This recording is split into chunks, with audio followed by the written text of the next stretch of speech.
In the past 20 to 30 years, our society has experienced a lot of change, and most of which can be accredited to these devices and other internet access points.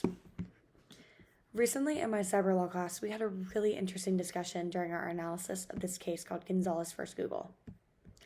So this case involved a young lady who was studying abroad in Paris, and she unfortunately lost her life in an ISIS terrorist attack.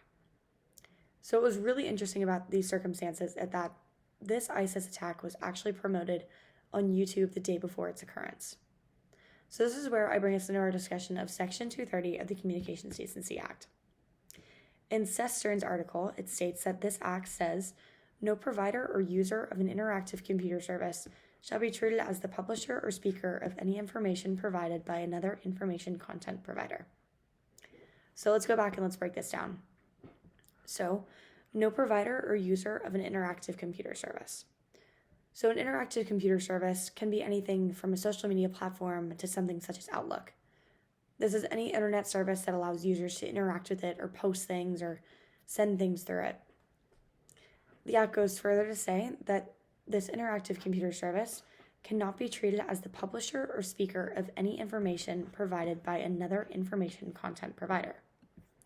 So what that means is that Outlook, for instance, cannot be held liable for what I'm saying in my email. Just because they're the ones that host the speech does not at all mean that they endorse it. So, in cases such as Gonzalez v. Google and the recent Capitol riots, most of which were plotted on Facebook, becomes the question of when should they start policing? And should this be modified so that they are held a little more liable? So when this discussion comes into play, two really big parts of Section 230 are huge in this discussion. There's this first part that says that platforms are protected from legal liability relating to harmful content, but then this is then followed by a statement that says platforms are allowed to police their sites for harmful content, but it does not require they remove anything, and it protects them from a liability if they choose not to. In Andrew Klein's article, he goes into a lot of discussion about how there's speculation that 230 kind of split politically.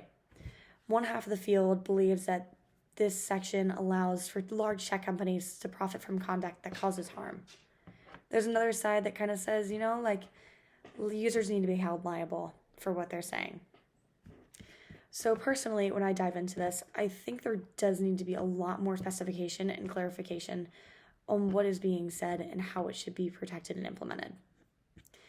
I get that it's very subjective and it's super hard to say that firmly these things fall under the category of inducing harm. But where this discussion becomes really interesting is when you think about the duty of care. So this common law standard of the duty of care means that businesses have an assumed responsibility that they don't want their patrons to inflict harm on others or experience harm due to something that their service or business provides enables them access to. So in these instances, when you look at it from that perspective, there should be more of an incentive for these sites to wanting to police and maintain their sites and what's running through them. Like I said, I know that's very subjective and I know it's very hard to pinpoint things like that, but I do see a need to reform that in the future. Whether that's having whistleblowers within the app or users allowed to flag more seriously when they are now. I know there's things on Twitter and Facebook, Instagram, goes on and forward that allow you to flag posts, but also going into should these things be promoted and come up in someone's suggested videos.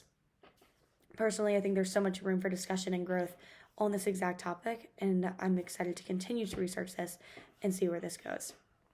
So that's my discussion and analysis of Section 230 of the Communications Decency Act. I hope you found something a little bit interesting about it and took away some food for thought.